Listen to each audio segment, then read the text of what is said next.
Hi everyone. We are going to be talking about how we can use HTTPS to encrypt the information as it goes from client to server and server to client.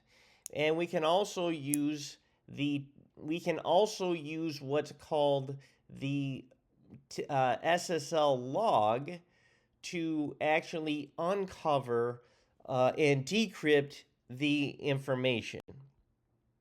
Okay, so in this particular lab, as it says, we're going to generate a self-signed TLS certificate. Now, what it means by self-signed, that is in opposition to companies that hire, third-party legitimate certificates. All these are servers that provide certificates to key websites like Amazon, Chase.com, Citizen, and all of the Citizen Bank, .com and all that. All of these are legit, all of these enterprises utilize actual outside third party SSL or TLS certificate providers. What essentially you're doing is you're certifying that when you go to chase.com, okay, you're actually going to the real chase.com, not somebody that perhaps is spoofing the DNS of chase.com in your domain of DNS definitions. So, in other words, it almost guarantees the identity of the third party you're trying to get to, because when you're on a web browser, when you're on your tablet, your computer, or even your cell phone, you don't know what exactly is at the other end. All you see essentially is a bunch of HTML and React and CSS. Those HTML tags and React, JavaScript functions. Those could be basically on anyone's PC. It could be on somebody's. It could be, somebody nefarious that you don't even know, and then here you are inputting your banking authentication information, and all they're doing is collecting this information in the hopes of creating a composite. I'm going to say, composite picture of you, and they have your email addresses, they may have your passwords as well, and if they collect enough information about you, they can log into your account and withdraw all of your money and get into your retirement or something. Obviously, you don't want to do that. I mean, thankfully, they have dual authentications and things like that to prevent that, but you don't want to put yourself in the position of being vulnerable at all. I mean, this could be, your life savings here. So, but we're going to replicate it as best as we can do. We're just going to do the old boring, Python web server, but this time we're going to employ TSL to actually create this connection. Okay, now it is interesting that we're doing this lab in Ubuntu, and I tried to do this lab, and I did generate this lab or create this lab to work with Kali, and it was having an issue. So if you have Kali and you're used to it, that's fine. You can try it out. But I was able to get it going in Ubuntu, and you can get Ubuntu from the same place. You can just go to Ubuntu's website and just make sure you download the appropriate architecture. So for me, I had to download the Ubuntu ARM 64-bit, and this is for 2410. And anyways, looking at this, we have the lab topology right here, in which we have the Python server, which is, our Ubuntu VMware, and then we are using Firefox. This is all within the same deal, just so everyone knows. You can do, and then of course Wireshark. You can launch Wireshark as well within the Ubuntu VMware. Okay. Required tools are Python 3, OpenSSL, Wireshark, curl, and Firefox. The first thing it asks you to do is to sudo apt update. It's to update your system. So I usually do sudo apt upgrade and press return. Now that usually doesn't take very long. It'll actually at the bottom just say there will be, like, 300-400 packages that are upgradable. And it asks you if you want to create a list. I never create the list. I then just say sudo apt upgrade, press enter, and then you just let it go through everything. You may have to answer some questions, but pretty much it's hands off and you're good. But it may take 20 minutes. It takes a while if you haven't updated it in a couple months, like me. Try if you want to for sure use VMware a lot in your learning or even maybe even production. I'm not sure. I would suggest doing it once a week. Okay, and sudo apt upgrade and sudo apt update. It used to be sudo apt install update and sudo apt install upgrade, but now it's just sudo apt update and sudo apt upgrade. And then once you do that, then if you can run this, if you want, even if you're sure you have one or more installed, just run this. And let's say you do have Python 3 installed, it'll make sure it is the latest version. Same thing with Wireshark, curl, and Firefox. But I almost guarantee you that it probably has all of these in it anyways. One of the reasons why I like the Ubuntu Linux virtualized distribution, is like Kali, it does kind of come loaded. The only difference is you should know that you will have to install the net tools, like, and if you do, for example, if you do if config for the first time, right after you even after you upgrade it, if you do if config, it's going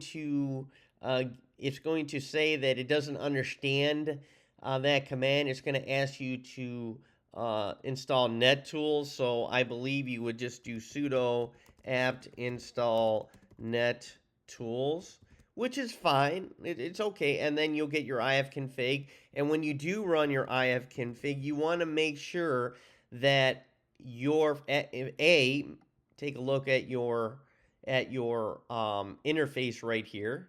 It could be ETH0. It could be, in this case, it's ENS 160. It could be ENS 1. It all depends. It's helpful to know what your interface is. Next thing you want to make sure is your IP address. Make sure it's within the proper range of what you want it to be. So, in other words, you want to make sure that you go under virtual machine, you go to network adapter, and you want to make sure it's on bridged, because this way your gateway, your wireless access point, which is inside your gateway, sometimes it's it's in your modem. Myself, I do have a gateway style modem, but I have that connected to an ASUS wireless extender, which is fine, which is good. It gives me a little bit more flexibility. I feel my wireless extender, covers my house a little bit more. But the point is if you connect it, if you have your network adapters bridged, it will just be another node. So this IP address should be in the same LAN as any other laptop, computer, or gaming system, or TV, smart TV that you have. They should all be in the same LAN, and it has a subnet mask, or as it says, net mask, 25.25.25.0, which is a /24, which makes sense. The broadcast is .255, makes perfect sense. Okay, now moving on here. Create the lab folder. Now I've already done this. So let me type in clear. So we've actually cleared this, and we can see. Hopefully, you see we have HTTPS lab right there. And if we type in ls, I already have the evidence.txt and the index.html there. So if you do cat index.html. Here is the HTML. This represents the web page that we will be displaying. It'll just say the title will be HTTPS lab, and the H1 tag is Python HTTPS lab, and it'll say this page was served over HTTPS. And then we have our lab token TLS decrypt demo right here. And we have our body tag. Now remember, HTML is basically like a sandwich. Here's the top piece of bread, and here's everything in the middle. And then we have the HTML closing tag. We have our head tag, and we have the closing head tag here, and everything in between. Okay, this defines the char set. Okay, and it's UTF-8, which is a little bit better than ASCII char set, because UTF-8 does cover things that you can use international symbols like the tilde and some Latin symbols. ASCII just is pretty much centered around America. So UTF-8 is superior to ASCII. Anyways, we have the title. The title will just be HTTPS lab. Now this will be this all is the head tag. Then we have our body. Here's H1 piece of bread. We have their closing, the bottom piece of bread for this line, and here's everything in the middle. And then we see this page was served over HTTPS. And here is our lab token right here, TLS-decrypt.demo. Now, this is just for practice purposes. This is not going to be close to real life. Okay, and then let me do ls again. Let's take a look at evidence. Let's stream that out too. And this just says this is a second HTTPS object. And here is the evidence token right here. So this is where this comes in. You can just do a direct one-for-one type in it here. Then it says please. This is where the certificate. This is we're going to create our own global certificate. So it's kind of like circular reasoning, and there are more. I guess you could say there are more web servers that do this than you think, because I've set up like Apache on web servers that were using HTTPS, and you can actually run repetitive you can run repetitive coding in which it will run code on its end, so you can schedule coding to run, and you can actually schedule self-certificate refreshes. So it will refresh its own certificate. Where is a certificate? The certificate is located, on the server itself. So if you are just renewing your own certificate, it's basically you could tell a lie, and you can pay somebody off to swear to it. That's exactly what happens when you're self-signing a certificate. It's almost like a workaround. Okay, so the actual key. So we have here open SSL. Okay, and this is the almost like the format that is going to be using, which is X509. Now, the RSA 2048, that defines, how large the key is, and the key itself, the key will be directly placed in this file called key.pem, and this is where the certificate is, cert.pem, and SHA-256, that is the hashing algorithm, okay, that it will use, because it just is not going to send all of this out in plain text, although already it's going to appear hashed. It's going to be hashed again using SHA-256, and it's good for an entire year. Okay, so this is what OpenSSL does. It's basically generating the self-signed certificate. Now, this actually builds the HTTP server. Okay, it's building the HTTPS server, and you can see that it's called HTTPS server.py. Okay, and what it's doing here is it says we're importing the HTTP server, we're importing the SSL certificate, and we're defining the port as 4443. Now notice we're not saying 443. That is the usual port for, that is what we would call the default port for HTTPS. Here we are using a very unique port. Now, using unique ports, that's a technique that a lot of enterprises do to just throw a little bit of a wrench into, or try to thwart somebody trying to, engineer themselves into the company through pen testing or something like that. But all you have to know is a little bit about the victim's architecture, and you just redirect your efforts toward that different port. So we have our handler. We define the handler right here. Okay, and we actually define the server handler right here. Okay, and we have all of our other code here. So this actually creates the HTTPS server. Okay, so let's just I'm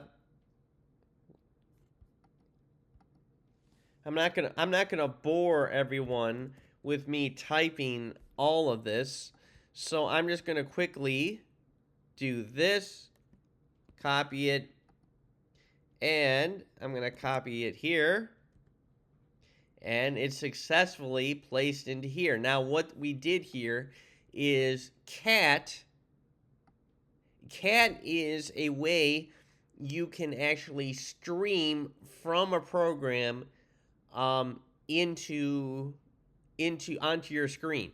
So let's take a look at this. We do ls, and there's https server.py. Let's do cat https server, and this is the contents of HTTPS server. So what this is saying is, instead of just saying cat, we're saying cat goes into https server.py until it hits the end of file designation, or EOF.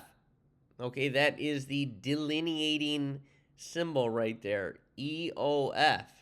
So here we see EOF. So in other words, if you copy and paste this into here, it's going to copy everything until it hits the EOF. Okay, now we're going to run Python HTTPS server. Let's do that now. Python 3 HTTPS underscore server, and what happened here?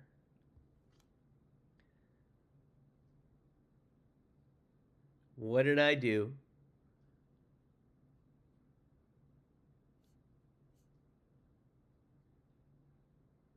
Oh, okay. I've done this lab so many times. I actually got a little bit um I got a little bit too comfortable, and you know what? I forgot to generate the self-signed certificate. Here I was going on and on about it, and I forgot to generate it. So open, let's remedy that right now. REQ JASX-X 509. So that defines the format of our certificate. And we're doing new key, and we're generating the key from RSA 2048. Okay, RSA um, is a slightly older version. Okay, and let's see, make sure we get that right. And then we're doing key out and key .pem. So that's where we're storing the key. Dash out cert.pem. SHA-256 days 365 dash nodes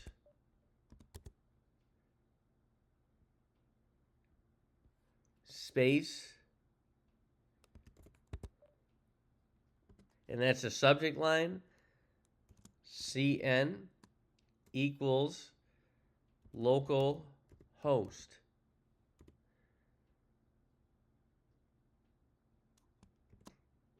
Enter. There we go.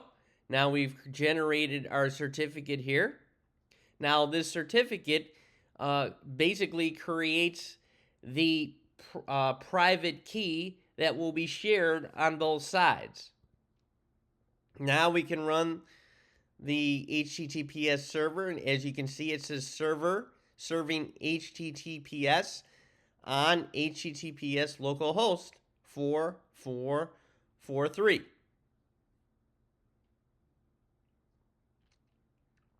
Now we're going to open a second terminal and verify that the site corresponds over HTTPS. Okay, so we're going to do curl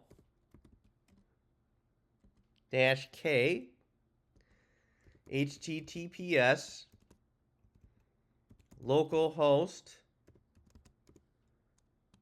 and this is where we're going to define our server 4443.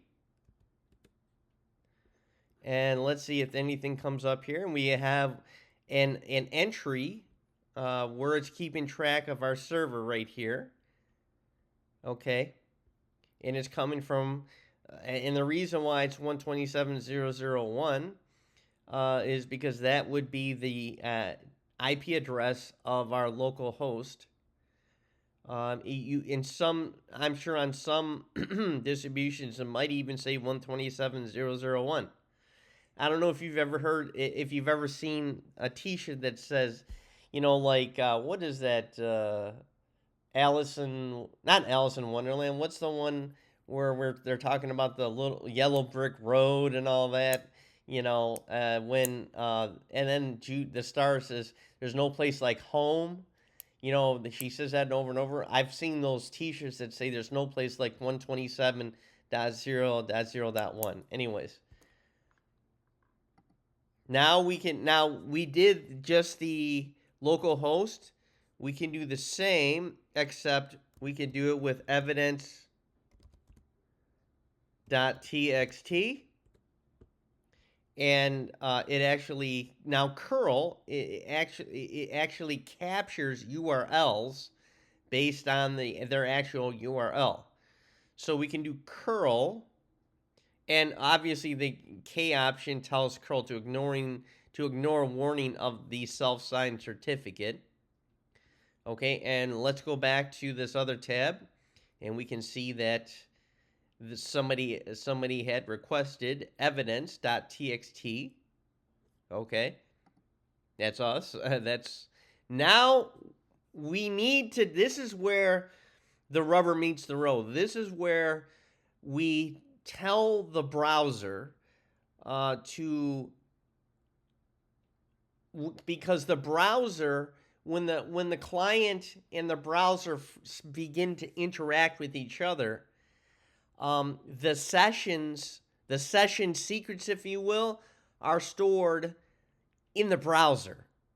Okay, and what this does, this command export SSL keylog file, this is an actual variable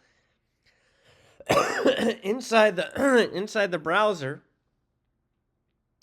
that actually stores this session secrets.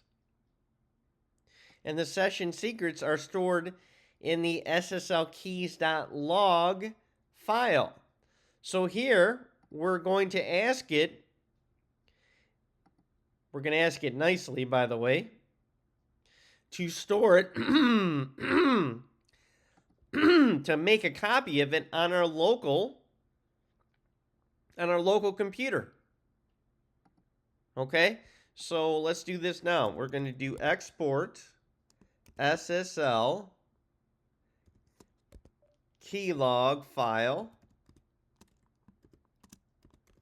So this is an actual variable that your web browser tracks, and that is going to equal to home, and then of course the file https lab, because we want to keep things as centralized as possible, and we're going to do ssl.log.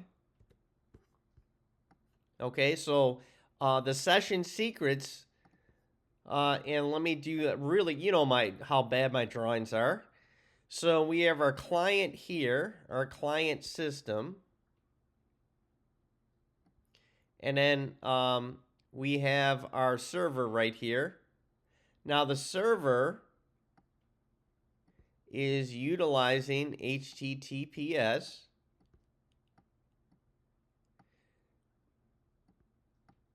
And initially, all the rage was SSL certificates, but now we're using TSL certificates. And when these two begin to talk to each other through the three-way handshake, okay, there's these things called session secrets.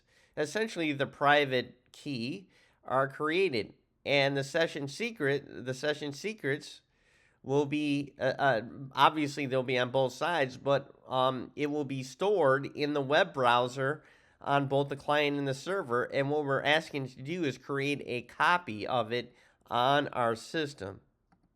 Now, before I move on, let me just remove this chicken scratch here.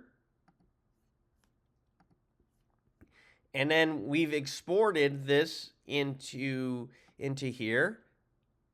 And now we're asking Firefox to please open up HTTPS localhost. Okay, which means we're going to be using our own web server. And we're going to specify it to be opened up with port 4443.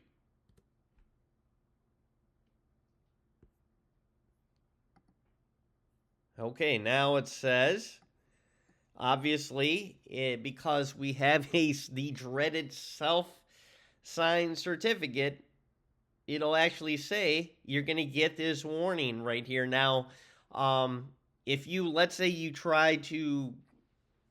go to a bank or something, you open up an account into a bank you've never heard of, and then you go to your balance online and you see a self-signed certificate, maybe you want to find a new bank. Anyways, we can go to advanced, and it's interesting. We can view the site certificate. Here's that information, and we just let's see. Proceed to localhost 4443, even though it's risky. Click on it, and then here's the host. Okay, Now it says capture the traffic in Wireshark. Okay, so um, I'm going to open up yet another browser in Ubuntu. I just like to run Wireshark from the command line because from here we can run it via sudo, and we can put in our password right here. And here we can, obviously, we can do ENS 160, but let's do any. And let's click OK. And what we want to do is we want to do a filter for TCP dot port equals 4443.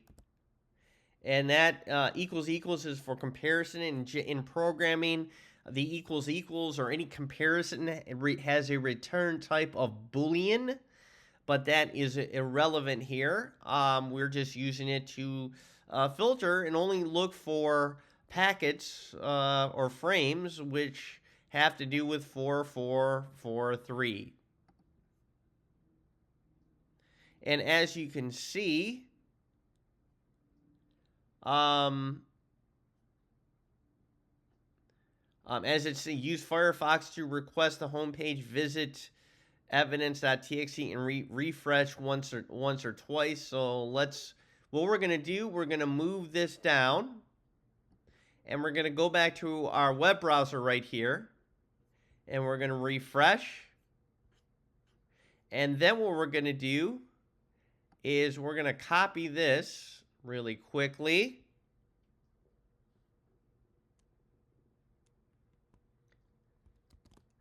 And we're going to copy this. Sorry about that.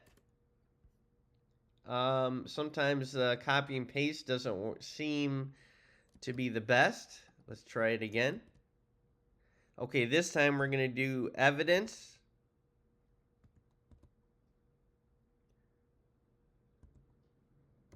.txt and enter. And as it says, this is a second HTTPS object. Okay, and we're going to refresh once on this one, and then we're going to refresh again on this one.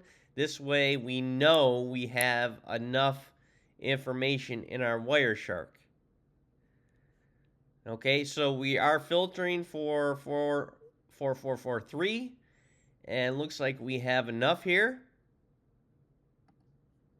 Okay, now the one test that I would like to employ right now, let's go back to our terminal, and I'd like to find a new terminal, and so we have more space, and let's see,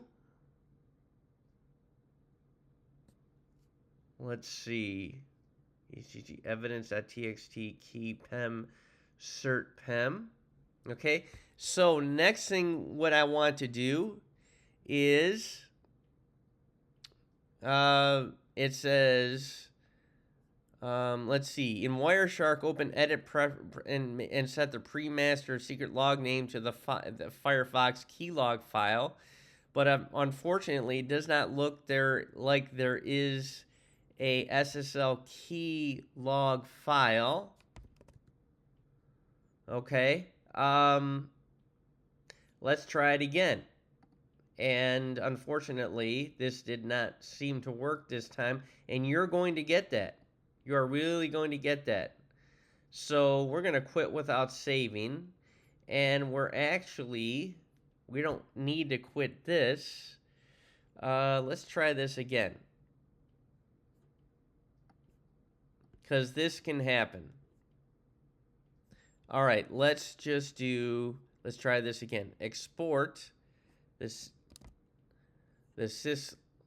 SSL keys log right here. Okay, now let's do an ls.